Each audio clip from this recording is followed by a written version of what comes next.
জানিয়ে দিব এই মুহূর্তে হাতে পাওয়া সর্বশেষ আপডেট আন্তর্জাতিক সংবাদ। শুরুতেই জানাবো বৃষ্টির মতো রকেট নিক্ষেপ, হিজবুল্লাহর হামলায় শীর্ষ পর্যায়ের ইহুদিবাদী সেনা কর্মকর্তা নিহত।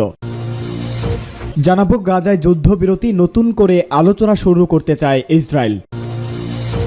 এরপরে জানাবো আরবদের উচিত ইসরায়েলকে সন্ত্রাসী হিসাবে তালিকাভুক্ত করা, বললেন হুতি। জানাবো লেবাননে হামলা হলে ইসরায়েল ও মার্কিন বিরোধী যুদ্ধে নামবে IRI।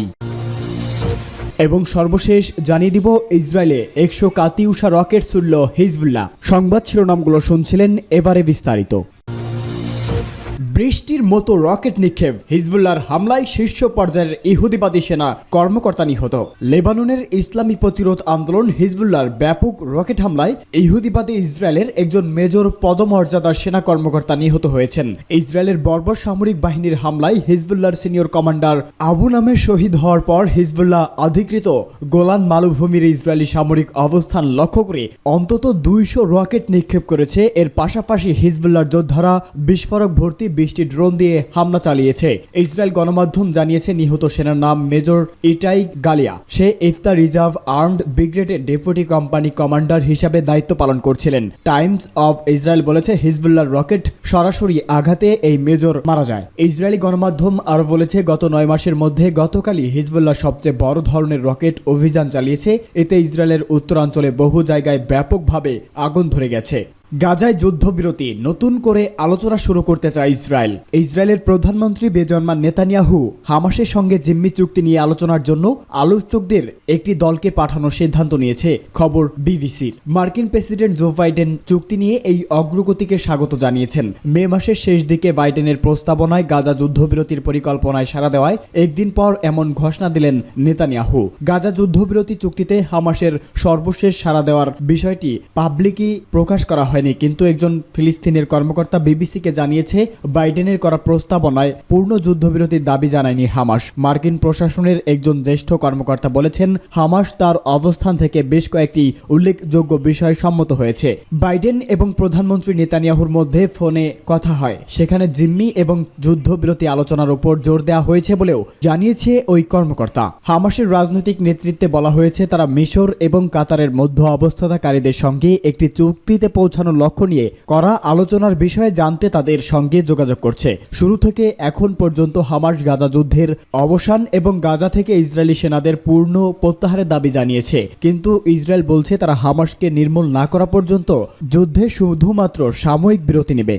ইসরায়েলকে সমর্থনের প্রতিযোগিতায় মার্কিন প্রার্থীরা আরবদের উচিত ইসরায়েলকে সন্ত্রাসী হিসাবে তালিকাভুক্ত করা, বললেন হুতি। ইয়েমেনের হুতি আনাসরুল্লাহ আন্দোলনের নেতা আব্দুল মালিক আল হুতি বলেছেন দখলদার ইসরায়েল ফিলিস্তিনি জনগণের বিরুদ্ধে ভয়াবহ অপরাধযোগ্য চালালেও আরব দেশগুলো বর্ণবাদী এই শক্তিকে সন্ত্রাসী হিসাবে তালিকাভুক্ত করে না। তিনি আরও বলেন মার্কিন প্রেসিডেন্ট নির্বাচন যে 2 প্রার্থী প্রতিদ্বন্দ্বিতা করছেন তারা মূলত ইহুদিবাদী ইসরায়েলের প্রতি কে বেশি অনুগত তা দেখানোর প্রতিযোগিতায় নেমেছে। গতকাল এক ভাষণে আনাসরুল্লাহ আন্দোলনের নেতা আব্দুল মালিক আল হুতি এসব কথা বলেন। তিনি দাবি করেন আরব দেশগুলো সন্ত্রাসী তালিকায় ইসরায়েলের নাম থাকতে হবে।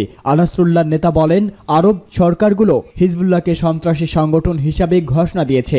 আরব লীগও সংগঠনকে একইভাবেই দেখে, কিন্তু এই সরকারগুলো ইহুদিবাদী শত্রুর ভয়ঙ্কর অপরাধ সত্ত্বেও তাদের সন্ত্রাসী তালিকায় অন্তর্ভুক্ত করে না। আব্দুল মালিক আল হুতি বলেন গাজার প্রতি মনোযোগের অভাব হলো সবচেয়ে বিপজ্জনক সমস্যাগুলোর মধ্যে একটি, যা ইসরায়েল আরবদের সাথে তার সম্পর্কের ক্ষেত্রে ব্যবহার করে আসছে। লেবাননে হামলা হলে ইসরায়েল ও মার্কিন বিরোধী যুদ্ধে নামবে IRI। দখলদার ইসরায়েল যদি লেবাননে আগ্রাসন চালায় তাহলে ইসরায়েল এবং তার ক্রাইম পার্টনাররা মার্কিন যুক্তরাষ্ট্রের বিরুদ্ধে যুদ্ধে নামবে ইরাকের সশস্ত্র বিরোধী প্রতিরোধ বাহিনী ইসলামিক রেজিস্ট্রার্স ইন ইরাক। এরই মধ্যে তারা যুদ্ধের প্রস্তুতি নিচ্ছে বলেও ঘোষণা করেছেন সংগঠনটি। ফরাসি বার্তা সংস্থা AFP-কে দেওয়া এক সাক্ষাৎকারে একজন IRI ফিল্ড কমান্ডার বলেছেন ইসরায়েল লেবাননের বিরুদ্ধে পূর্ণমাত্রায় আগ্রাসন চালালে জানালে হামলার বদলে হামলা করবে ইরাক। নাম প্রকাশে অনিচ্ছুক ওই কমান্ডার আরও বলেন, এর মধ্যে তারা লেবাননের সামরিক বিশেষজ্ঞ ও উপদেষ্টা পাঠিয়েছেন। এদিকে ইরাকের রাষ্ট্রবিজ্ঞানী আলী বাইদার হুঁশিয়ারি উচ্চারণ করে বলেছেন, দখলদার ইসরায়েল এবং লেবাননের হিজবুল্লাহ আন্দোলনের মধ্যে যুদ্ধ শুরু হলে তা শুধুমাত্র লেবাননের ভূখণ্ডেই সীমাবদ্ধ থাকবে না, ইরাক এবং এই অঞ্চলের সমস্ত সশস্ত্র সংগঠন এই যুদ্ধে জড়িয়ে পড়বে। গেল 8 মাসে গাজার ফিলিস্তিনিদের সাথে সহিংস প্রকাশ করে ইসরায়েল অধিকৃত ফিলিস্তিন ভূখণ্ড জুড়ে নানা লক্ষ্যবস্তুতে অসংখ্য হামলা চালিয়ে আসছে IRI। সবশেষ সংগঠনটি ইসরায়েলের হাইফা শহরে একটি গুরুত্বপূর্ণ লক্ষ্যবস্তুতে ক্রুজ ক্ষেপণাস্ত্র ছুড়েছে।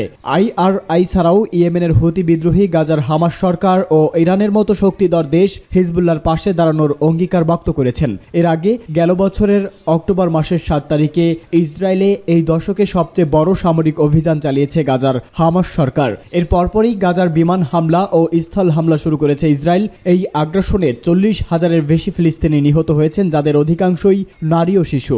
এছাড়া আহত হয়েছে 1 লাখের বেশি মানুষ। চলমান এই গণহত্যার প্রতিবাদে ইরাক, ইরান, লেবানন, ইয়েমেন সহ মধ্যপ্রাচ্যের বেশ কয়েকটি দেশের একাধিক রাজনৈতিক সংগঠন ইসরায়েলের বিরুদ্ধে যুদ্ধ ঘোষণা করে লাগাতার হামলা চালিয়ে আসছে। সংগঠনগুলো বলছে, গাজায় গণহত্যা বন্ধ না করলে ইসরায়েলকে লক্ষ্য করে হামলা চালাতে থাকবে ইরান, ইরাক, লেবানন ও ইয়েমেন সহ মধ্যপ্রাচ্যের বেশ কয়েকটি দেশ। ইসরায়েলে 100-এরও বেশি কাতিউষা রকেট ছুড়ল হিজবুল্লাহ। কথায় কথায় যখন তখন এখন ইসরায়েলকে লক্ষ্য করে রকেট ছুড়ছে লেবাননের সশস্ত্র প্রতিরোধ গোষ্ঠী হিজবুল্লাহ।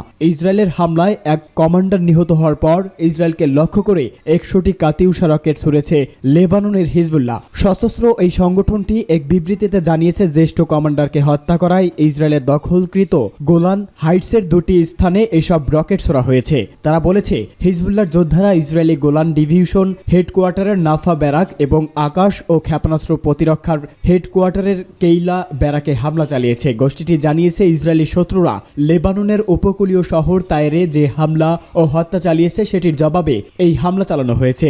ইসরায়েলের হামলায় হিজবুল্লাহর অন্যতম জ্যেষ্ঠ কমান্ডার নিমার নাসের নিহত হন। তিনি হজ আবু নিমা নামেও পরিচিত। ইসরায়েলি হামলায় তার দেহরক্ষী ও প্রাণ হারান। হিজবুল্লাহ জানিয়েছে, হজ আবু নিমা নিহত হওয়ার পর ইসরায়েলকে লক্ষ্য করে এ পর্যন্ত 6বার হামলা চালানো হয়েছে। কাতিউষা রকেটেই কেন ইসরায়েলে হামলার জন্য বারবার বেছে নিচ্ছে হিজবুল্লাহ? কাতিউষা হলো এক ধরনের রকেট আর্টিলারি যা দ্বিতীয় বিশ্বযুদ্ধের সোভিয়েত ইউনিয়ন দ্বারা নির্মিত এবং ফিল্ড করা হয়েছিল। আর্টিলারি বন্দুকের তুলনায় এগুলো ভঙ্গুর তবে সস্তা, উৎপাদন করা সহজ এবং প্রায় যে কোনো চ্যাসিসে ব্যবহারযোগ্য। এ কারণে ইসরায়েলকে জবাব দেওয়ার জন্য কাতিউষা রকেটেই বেছে নিয়েছে হিজবুল্লাহর যোদ্ধারা। বাস্তবে কত রকেটের মালিক লেবাননের সশস্ত্র গোষ্ঠী? ইসরায়েলের চিফস অফ স্টাফের সাবেক অর্থনৈতিক উপদেষ্টা রাম আমিনাস জানিয়েছে, রকেট সম্ভারের দিক থেকে যুক্তরাষ্ট্র, চীন, রাশিয়া এবং জার্মানির পরেই হিজবুল্লাহকে 5টি পরাশক্তির একটি হিসাবে বিবেচনা করা হয়। তিনি জানান, পুরো শক্তি ছাড়া ইসরায়েলের পক্ষে হিজবুল্লাহ এবং লেবাননের সঙ্গে যুদ্ধ করা সম্ভব নয়। রকেট চ্যাম্পিয়নের সঙ্গে সর্বাত্মক যুদ্ধ নিয়ে এই ইসরায়েলের রাজনীতিবিদের মধ্যে রয়েছে নানা ধরনের কঠিন সব মতবিরোধ।